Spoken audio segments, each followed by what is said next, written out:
충만합니다. 자, 베드로의 믿음이 어떤 믿음입니까? 아까 얘기한 것처럼 주변 사람들은 유령이라고 했고 주변 사람들은 두려워하는데도 베드로는 주님이시라면, 우리 성경에는 그렇게 되어 있습니다. 주님이시라면. 근데 헬라어 성경은요, 주님이시라면이 아니고 당신은 주님이십니다 하는 뜻입니다. 주님이십니다. 그러니까 나를 물 위로 오라고 하십시오. 그런 표현입니다. 여러분들, 주님이 오실 때 바다에 뛰어드는 충동적인 믿음이기도 했고, 또 바다에 뛰어드는 모험적인 믿음이기도 했고, 풍랑이라고 하는 현실에 정면 도전하는 도전적인 믿음을 가지기도 했지만, 그러나 다른 사람들보다 빨리 뛰어들려고 하는 아주 경쟁적인 그런 믿음의 소유자이기도 했습니다. 근데 문제는 다른 사람들에게 없는 그런 믿음들, 충동적인 믿음, 모험적인 믿음, 도전적인 믿음, 경쟁적인 믿음이 있어도 주님이 보실 때는 베드로의 믿음은 적은 믿음입니다. 왜 그러냐면 주님만 보고 시작을 했습니다. 주님만 보고 배에서 내려서 물 위로 걸었습니다. 근데 어느 날 주님이 보이는 게 아니고, 어느 시간에 주님이 보이는 게 아니고 파도가 보이는 겁니다. 주님의 목소리가 들리는 게 아니고 바람 소리가 들리는 겁니다. 그리고 주님만 보고 가던 자기 자신이 배 위에가 아니라 물 위에 있는 걸 발견하게 됩니다. 여러분들, 오늘 본문에서 우리가 생각해야 하는 문제가 이런 겁니다. 왜 예수님이 제자들을 재촉해서 예수님이 무리들을 다 보낼 동안에, 지금 오병이어 사건 뒤에 일어난 일들이거든요. 여자와 아이 외에 5,000명이나 먹인 이 사건. 그래서 그 무리들을 예수님이 다 돌려보낼 동안에 예수님은 제자들에게 배 타고 이 갈릴리 바다를 건너도록 그렇게 명령을 했습니다. 그래서 그 말씀에 순종해서 지금 바다 한가운데 있는데 제자들이 풍랑을 만났다는 얘기입니다. 여러분들, 예수님이 하신 말씀에 순종해서 바다에 갔는데도 풍랑이 일어나느냐는 거예요. 말씀에 순종했는데도, 그래서 바다에 갔는데도 풍랑을 만나야 됩니다. 또 하나는요, 풍랑을 해결하는 방법이 뭐였느냐는 겁니다. 오늘 본문을 중심으로 인간이 고난당하는 원인이 뭔지, 우리 삶 속에 당하는 여러 가지 영적인 풍랑들을 만날 때 그걸 이기고 해결하는 비결이 뭔지를 오늘 본문을 통해서 몇 가지 생각을 하려고 합니다. 우선, 왜 말씀에 순종하며 사는 성도들이 고난을 당해야 합니까? 주님의 말씀을 따라 살려고 할 때 고난이 필연적으로 찾아올 수 있습니다. 오늘 22절 말씀 보면 예수님께서 즉시 제자들을 재촉하사 자기 무리를 보내는 동안에 배를 타고 앞서 건너편으로 가게 하셨다고 그랬습니다. 여러분들, 사실 갈릴리 바다를 건너가는 거 결단코 제자들이 원하는 게 아니었습니다. 예수님 제자들이 원했던 건 뭐냐면, 지금까지 주님 곁에서 오병이어 기적의 현장에 머물면서 다른 복음서에 보면 지금 이 빵 문제를 해결한 예수님을 왕으로, 임금으로 세우려고 했던 그런 모습을 우리가 보게 됩니다. 그러니까 예수님이 그 자리를 피하려고 했고 제자들도 이렇게 뛰어놓는 거거든요. 그러면 제자들의 입장에서는 어떻겠습니까? 한껏 지금 예수님이 왕으로 등극할 수도 있는 그 결정적인 분위기니까 제자들은 예수님 곁에 서서 더 눈도장을 받아놔야 되고, 세상 사람들, 그 많은 무리들에게도 예수님의 가장 측근인 것처럼 그렇게 인정받는 일들이 얼마나 중요하겠습니까? 그런데 그런 예수님 제자들의 의도와는 상관없이 예수님은 제자들을 지금 배를 태워서 갈릴리 한가운데로 이렇게 보내는 겁니다. 여러분들, 그 명령에 순종해서 자기들 생각은 그게 아닌데도 주님의 명령에 순종해서 갈릴리 바다로 지금 배 타고 들어온 거거든요. 그렇다면 주님을 위해서 살고 주님 말씀대로 순종하며 살려고 할 때도 이런 고난이 따라오느냐는 거죠. 이런 풍랑이 따라오느냐는 겁니다. 여러분들, 우리가 하나님의 주권이라고 하는 단어를 신학에서 참 많이 사용합니다. 하나님의 주권이 뭐냐? 예를 들어 요셉을 얘기하면 형들에게 팔려도 거긴 하나님의 비밀이 있고, 구렁 속에 던져져도 거긴 하나님의 비밀이 있고, 종으로 팔려가도 거긴 하나님의 계획이 있고, 보디발 집에 가서 가장 총무가 되고 또 그 여자에게 유혹을 받고 미혹을 받아도 거기엔 하나님의 뜻이 있고, 그래서 감옥에 떨어져도 거긴 하나님의 계획이 있다고 하는 걸 믿는 게 하나님의 주권을 믿는 겁니다. 우리는 눈으로 보고 좋으면 좋고 안 좋으면 안 좋죠. 그러나 좋은 것 뒤에도 안 좋은 게 있고 안 좋은 것 뒤에도 좋은 게 있습니다. 좋고 나쁜 건 우리 눈으로 보는 일들이고, 그 좋고 나쁜 건 모두 하나님이 볼 때는 한 가지 사건이고, 그 사건 뒤에는 하나님의 놀라운 계획이 있다고 하는 사실을 우리가 기억을 해야 됩니다. 그래서 위기라고 하는 말은 동시에 기회라고 하는 말이 됩니다. 어려운 경제적인 위기, 가정적인 위기, 시련의 위기가 우리에게는 하나의 중요한 또 다른 기회로 가는 이정표일 수가 있습니다. 어려운 풍랑의 위기가 찾아오지 않았더라면 예수님은 기도의 자리를 떠나서 제자들에게 오지 않았을지도 모릅니다. 그러나 풍랑이 오고 시달리는 제자들을 돌아보기 위해서 그 풍랑이는 바다 위에 예수님 친히 오셨고, 그래서 제자들의 위기는 곧 예수님을 만날 수 있는 기회였고, 세상에 배에서 내리면 빠져 죽을 수밖에 없는 베드로가 물 위를 걷는 엄청난 기회를 성경에 기록할 수 있었던 걸 우리가 봅니다. 야고보 1장 2절 3절에 보면 내 형제들아 너희가 여러 가지 시험을 만나거든 온전히 기쁘게 여기라. 이는 너희 믿음의 시련이 인내를 만들어내는 줄 알미라 그랬습니다. 시험을 만나도 기쁘게 여겨야 되는 이유, 믿음의 시련이 인내를 만들어내고, 인내는 결국 하나님의 큰 축복을 이루어 나가는 걸 우리가 믿습니다. 시험을 당하고 고난을 당할 때 기쁨으로 할렐루야 하라는 말은 그 시험과 고난은 피할 수 있는 것만 우리에게 주신다고 했고, 그 시험을 통과하면, 그 시련을 이겨나가면 우리가 인내하게 되고, 인내하는 걸 통해서 하나님은 우리를 축복의 사람으로 바꾸어 주시기 때문에 그렇습니다. 인내를 이겨나가는 그 과정을 통해서 우리는 축복의 사람으로 체질을 바꿔준단 말입니다. 뿐만 아니라 왜 우리에게 시련이 찾아옵니까? 하나님의 말씀을 순종하며 사는데도 시련이 찾아오는 두 번째 이유, 시대에 역행할 때 고난이 찾아옵니다. 거스르는 삶을 살 때 고난이 온단 말입니다. 24절에 있는 말씀 보십시오. 배가 이미 육지에서 술이나 떠나 바람에 거스름으로 물결을 인하여 고난을 당하더라 그랬습니다. 여러분들, 세상 풍조라는 말을 우리가 합니다. 바람이 거스르더라는 말은 제자들이 불어오는 바람을 등지고 항해했더라면 바람 때문에 고난을 당하지 않았을 걸, 거스르는 바람을 뚫고서라도 목적지에 도착하겠다고 하는 강한 의지 때문에 고난의 바람에 직면하게 되는 걸 우리가 봅니다.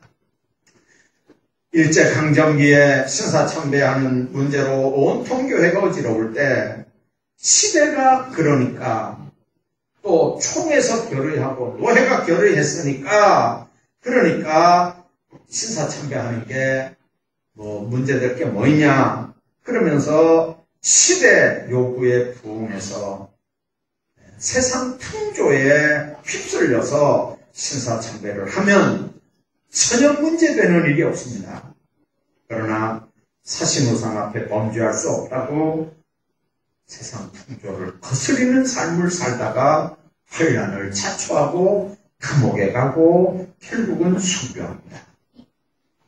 여러분들 그렇게 순교하는 몇 사람에 의해서 한국교회가 지금도 그 맥을 이어간다는 사실을 기억하십시오. 보디발 아내의 유혹을 적당히 받아줬다면 부귀영화가 보장될 수도 있었습니다. 그러나 요셉은 그 보디발 아내의 유혹을 거스르다가 어려운 일을 당하게 되고 또 감옥살이를 하게 됩니다. 우리가 세상 줄을 끊으면 오늘날에도 이 시대에 불어오는 시대적 바람을 역행하기 때문에 많은 고난을 받을 수도 있습니다. 그러나 그 고난이 싫어서 그 고난을 안 받겠다고 그걸 그냥 대충 타협해서 나가면 절대로 믿음의 사람으로 성장해 나갈 수가 없습니다. 오늘 이 세상에는 불의의 바람도 있고 죄악의 바람도 있습니다. 불법의 바람도 있고 음란의 바람도 있고 유혹과 불신의 바람도 있습니다. 우리가 사는 이 세상은 죄악의 바람이 가득한 곳입니다. 이런 세상 시대에 이런 바람에 도전해서 내가 믿음으로 살아보려고 하고 말씀으로 살아보려고 하고 이 시대에서 하나님의 뜻을 따라 세상을 승리해 보려고 하면 우리에게 엄청난 시련들이 올 수밖에 없습니다. 그러나 여러분들 그 시련을 이길 수 있는 힘은 그분이 주시는 거고 그 능력은 그분이 주시는 줄로 믿으시기 바랍니다.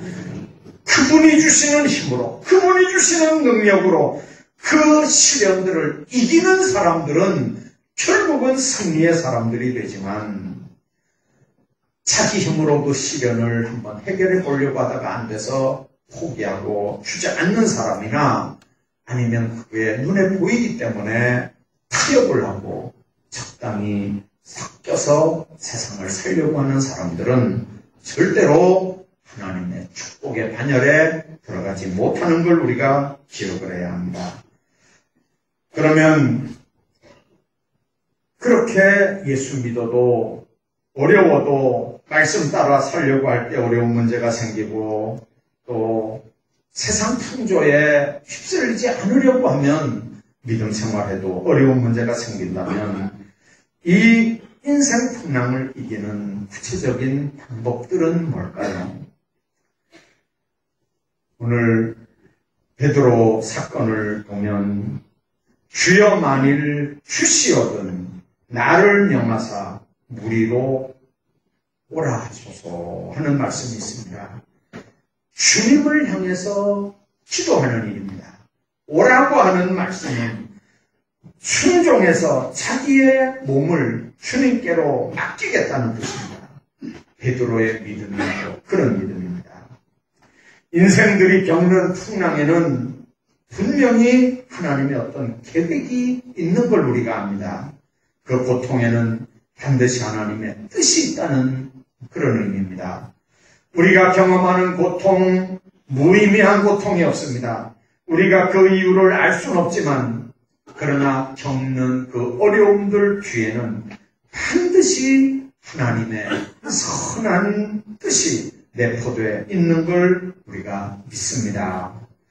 칼 루이스라고 하는 영국의 유명한 평신도 신학자가 있었습니다. 그분이 옥스퍼드 대학에 가서 한번 설교를 하고 나오는데 어떤 학생 하나가 이 칼 루이스한테 이렇게 따라 나와서 질문을 했습니다. 선생님, 아까 그 설교하신 말씀 가운데 하나님이 살아계신다면 어째서 그분은 우리 인생 현장에 이런 설명할 수 없는 고통을 허락하십니까? 하나님이 선하시다고 하면 왜 하나님의 백성들에게 이런 고통을 허락하신단 말입니까? 그때 그 칼 루이스가 유명한 대답을 했습니다. 대복에 고통이 있어도 교만한 인생인데 만약 우리 인생들에게 고통마저 없다면 사람들은 얼마나 더 교만하겠는가. 고통이 있어도 하나님 없는 것처럼 사는데 고통이 없다면 얼마나 더 하나님 없는 것 같은 세상을 살겠는가. 그리고 고통이라는 게 하나님의 음성에 귀먹은 세상 사람들을 흔들어 깨우기 위한 하나님의 메가폰이라네. 그렇게 얘기합니다. 귀먹은 세상 사람들을 흔들어 깨우기 위해서 하나님이 쓰시는 메가폰, 그게 바로 고통이라고 하는 거죠. 하나님의 음성에 귀먹은 사람들을 깨우기 위해서 쓰시는 하나님의 메가폰이 바로 고통이라는 겁니다. 칼 루이스 얘기입니다. 사람들은 하나님께 귀를 막고 있습니다. 하나님의 말씀을 들으려고 하지 않습니다. 그렇기 때문에 이 고통 속에서 우리는 하나님을 바라보게 되는 겁니다. 여러분들, 기도를 간구로만 이해하면 곤란해집니다. 주님께 필요한 걸 주님께 구하는 것만으로 그게 기도다, 그렇게 생각하면 안 된다는 얘기입니다. 기도의 깊은 단계는 이걸 주십시오, 이걸 해주십시오가 아니고 주님 말씀해 주십시오. 이런 상황에서 주님 말씀해 주십시오. 그러면 종이 듣겠나이다. 내 말을 들으라는 게 아니고 주님의 말씀을 듣겠다고 하는 게 기도의 원래 의미입니다. 하나님을 신뢰하는 사람들은 그래서 그분의 뜻이 뭔지를 헤아리기를 원합니다. 여러분들, 그 뜻에 순종하는 삶을 사는 겁니다. 그런 하나님의 사람들의 삶이 정말 이 땅에서 하나님의 뜻을 이루어 나가는 겁니다. 예수 믿는 사람들이 하나님의 뜻을 모르고 하나님 앞에 충성하고 하나님의 뜻을 이루어 드린다고 하는 건 말이 안 되는 말입니다. 하나님의 능력에 놀라운 비밀들을 터득하고 살아 역사하시는 하나님을 체험한 모든 사람들의 하나 같은 고백은 주님께서 나에게 이렇게 말씀하셨기에 나는 그 말씀에 순종해서 이렇게 살았다는 게 예수 믿는 사람들, 영적인 체험 있는 사람들의 고백입니다. 예수님을 향해서 기도하며 자신을 바다에 던지는 이런 헌신은 주님 말씀하십시오, 내가 순종하겠습니다 할 때 물에도 들어갈 수 있는 겁니다. 뿐만 아니라 온전히 주님을 신뢰하는 신앙생활을 할 때 이겨나갈 수 있습니다. 여러분들, 시련이라고 하는 게 이길 만큼만 오는 거라고 그랬잖아요. 베드로의 신앙은 신뢰하는 신앙입니다. 주여 만일 주시면 나를 명하여 물 위로 오라고 하십시오. 만일 주님이시거든, 그 말은 헬라 원문에 과연 주님이십니다, 그런 뜻이라고 그랬죠. 과연 주님이십니다. 처음엔 유령인 줄 알았습니다. 처음에는 두려웠습니다. 이제 보니까 주님이시네요.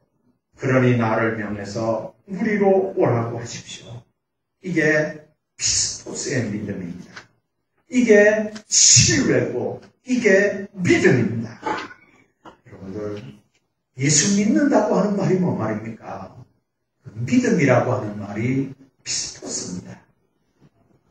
내가 믿으니까 피스표입니다. 내가 믿습니다. 그분이 능력 주시니까 내가 믿습니다. 여러분들, 주님을 신뢰하는 거, 그게 뭡니까? 믿음은 신뢰입니다. 믿음은 의뢰입니다. 헬라 단어가 그렇게 되어 있습니다. 여러분들 머리로 믿는 건 믿는 게 아닙니다. 자기 삼천폭을 그분 손에 얹어드리는 겁니다. 그분이 이끄시는 대로 그냥 인도받아서 가는 삶입니다. 선택권이 나에게 있는 게 아닙니다. 나는 그분 손에 얹어드리면 그분이 보실 때 나에게 가장 선한 길로 이끌어 가시는 게 그게 믿음인 줄로 믿습니다. 그래서 예수님을 신뢰하고 주님을 의지하고 갈릴리 바다를 건너가는 신뢰의 신앙이 바로 제자들의 삶이었습니다. 예수님은 분명히 하나님이시고 능력의 구주라는 사실을 인정하는 겁니다. 신앙생활을 수십 년을 하고 예수님을 따라다닌다고도 하고 직분을 감당하다고도 하는데 어려운 시련을 당하고 주저앉는 사람들이 주변에 들어 있는 걸 우리가 봅니다. 그렇게 오래 예수를 믿었는데도 그 시련 앞에 주저앉는 이유가 뭡니까? 그 시련 때문에 더 기도하는 사람이 있는데 어떤 사람은 그 시련 때문에 믿어도 소용없네.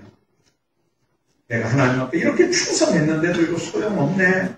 이렇게 하고 아예 그냥 신앙의 끈을 내려놓는 사람도 있습니다. 이런 일이 어디서부터 생기는 겁니까? 근본이 믿음에서부터 생기는 겁니다. 내가 좋아하는 믿음이 아니고 아까 얘기했던 그분 손에 나를 얹어드리는 믿음, 이 믿음 때문에 삶이 이렇게 엄청난 차이가 나는 겁니다. 똑같은 시련을 당해도 시련당한 삶을 주님 손에 얹어드리고 그럼에도 불구하고 하나님이 선한 길로 이끌어 가시는 믿음의 사람이 있는가 하면 그런 어려운 문제 앞에 믿어도 소용없다 그러고 아무렇게나 막 살아버리려고 하고 교회 갈 이유도 없다고 하고 이렇게 확기적으로 좌편향되는 이유가 뭡니까? 믿음 때문에 어떤 믿음이냐? 내 믿음이 아니라 주님이 주시는 믿음. 내 믿음이 아니라 그분께 드리는 신뢰. 우리 삶 속에 이런 게 있어야 됩니다.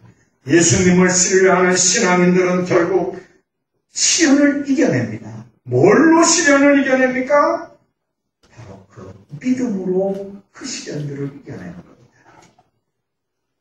많은 사람들은 자기가 지금 믿음에 있는 줄로 압니다. 그러나 여러분들 그 시련이라고 하는 상황을 딱 마주쳐서 그걸 어떻게 극복하느냐, 그걸 어떻게 대처하느냐는 걸 딱 보면 그 사람이 믿음의 사람인지 신념의 사람인지를 구별해낼 수 있습니다. 신념은 신앙이 아닙니다. 신념은 믿음이 아닙니다. 신념은 안 믿는 사람도 얼마든지 간직할 수 있습니다. 심지어는 신념 때문에 죽을 수도 있습니다. IS에 지원해서 저렇게 하는 사람들 신앙 때문입니까? 아닙니다. 신념 때문입니다. 오늘 우리 예수 믿는 사람들이 지어져야 되는 게 바로 이런 부분들입니다. 바쁘면 바쁠수록, 힘들면 힘들수록, 외로우면 외로울수록 그분을 신뢰하시기 바랍니다. 그분께 여러분들 삶을 얹어놓으시길 바랍니다.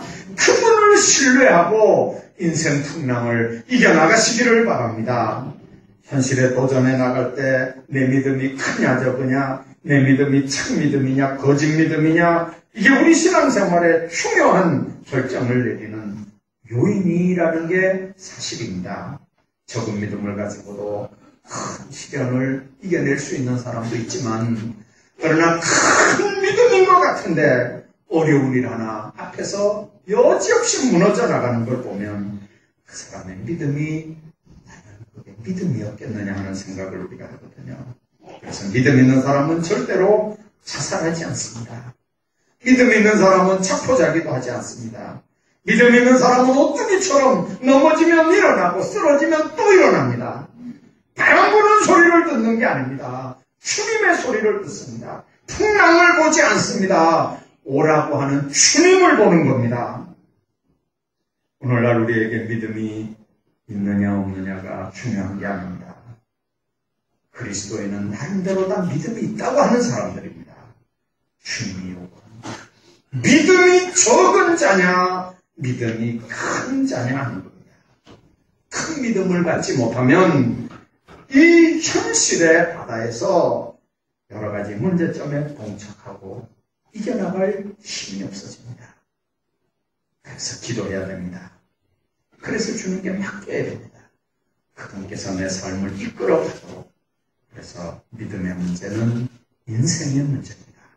적은 믿음은 인생의 문제를 해결할 수 없습니다. 큰 믿음이래야 큰 환난을 통해서 하나님의 백성들을 정금같이 나오게 합니다. 하나님께서 오늘 우리 모두를 은혜 가운데 안위하시고 정말 큰 믿음의 사람들로 어렵고 험한 세파를 이겨나가고 하나님께 영광 돌리는 하나님의 사람들로 살아가는 축복들을 허락해 주실 줄로 믿습니다.